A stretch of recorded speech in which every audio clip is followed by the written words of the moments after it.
નમસ્કાર, શો ટાઈમમાં આપનું સ્વાગત છે।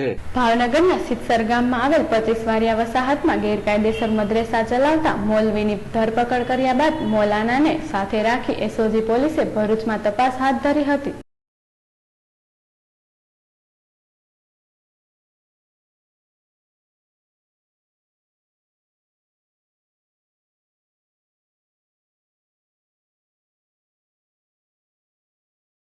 ગેરકાયદેસર મદ્રેસા ચલાવતા મૌલવી મોહમ્મદ શરીફ અબ્બાસભાઈ પાસેથી વાંધાજનક સાહિત્ય મળી આવ્યું હતું। પોલીસે મૌલાનાના 10 દિવસના રિમાન્ડ મેળવ્યા બાદ તેને સાથે રાખીને ભરૂચમાં આવેલી એક મદ્રેસામાં તપાસ હાથ ધરી હતી।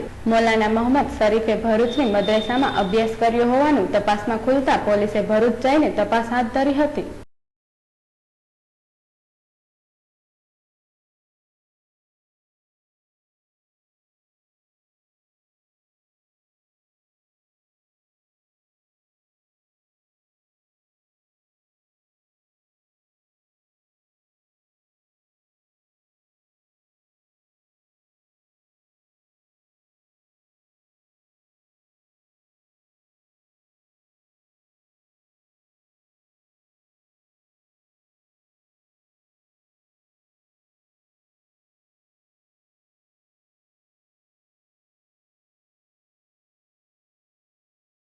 પોલીસે ગેરકાયદેસર મદ્રેસા ચલાવતા મૌલાનાને ફંડ આપનાર અન્ય 2 વ્યક્તિની પણ ધરપકડ કરી હતી। હાલ આ બંને જેલ હવાલે થયા છે।